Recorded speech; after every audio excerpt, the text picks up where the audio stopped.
Welcome back, guys. So in our last lecture we have seen the important electrical and electronic passive elements, active elements, and we have seen that how to represent them and what are the units of them. Apart from them, we also have some other components as well. So electronic components which we want to see here are that. So the first component here is the diode. Okay. So what is the functionality of a diode? It allows, let me write it in blue, it allows a unidirectional current. Okay.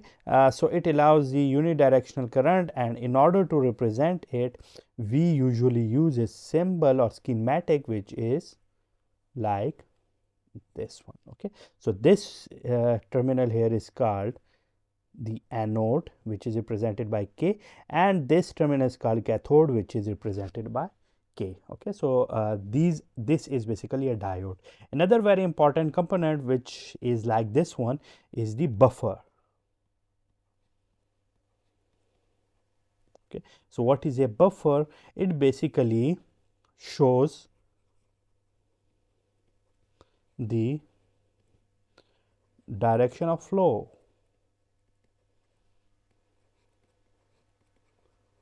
Okay. Or it also is used as a register as well. Okay. So in order to represent it, which symbol is used? So the symbol which is used to represent the buffer is like this one.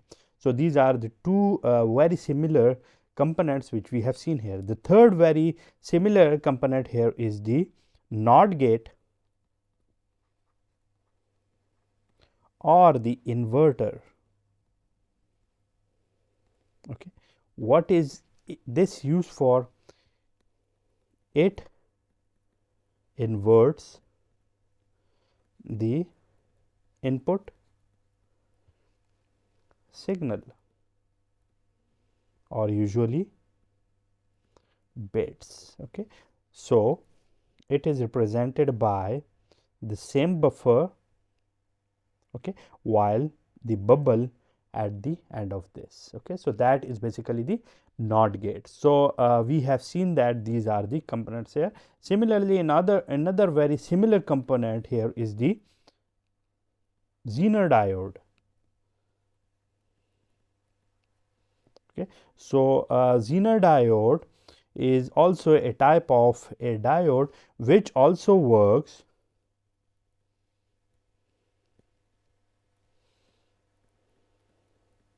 in reverse biasing as well. Okay. So it's the functionality of Zener diode is to provide the voltage regulation. So therefore it works as a voltage regulator. Okay. So that is a Zener diode, and the symbol which is used for a Zener diode is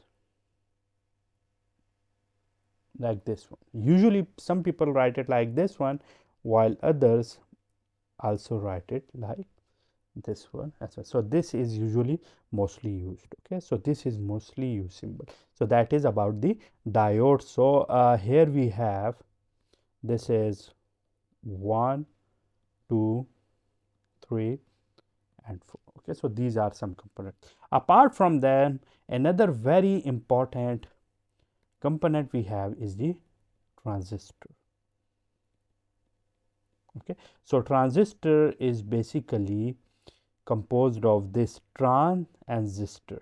So trans is for transfer and resistor is for resistor.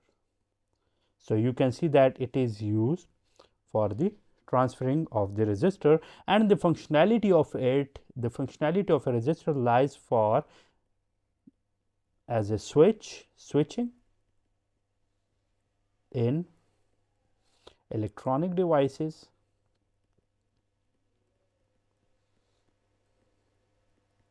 or it also works for the amplification.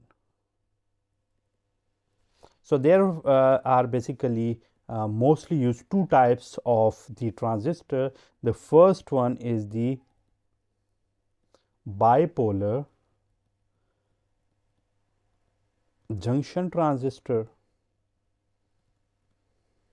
which are also called the BJTs, and the other ones are the field effect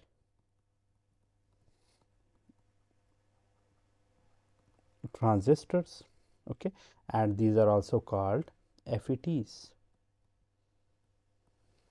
We are not going into the details of each of the types here, but in bipolar transistors, which are mostly used, we again have two types.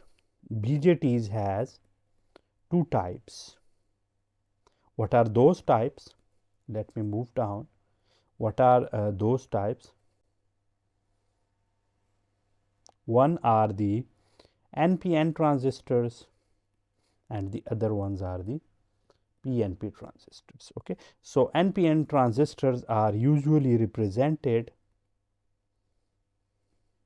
by this symbol, okay, while this is the base, this is collector, and this is the emitter. And this symbol, this arrow shows the outward flow of a current is basically indicates the NPN transistor, while in PNP transistor we have same resistor, while this arrow indicating at the inside. Okay. So, here we have this base, collector, and emitter. Okay. So, these are the BJTs. So, in recent years we have also heard about the MOSFETs. So, we can see that it also consists of the FETs. So, we have seen that FETs are here. So, these are the same FETs which we have seen here, while here we have this MOS. MOS is for metal oxide semiconductor. So, MOSFETs are the metal oxide semiconductor field effect transistors. These are also the types of the FETs which are smaller in size, efficient in energy, and similarly faster in speed. Okay. So, these are the types of the FETs. FETs also has some benefits as compared to the bipolar transistors. Bipolar junction transistors are basically current control devices, while field effect transistors are the voltage control devices. Okay. So, that's it for today, in which we have seen some more components and their functionalities, their symbols as well, and in our upcoming video we will talk about some more about them. Thank you so much, and I'll see you soon.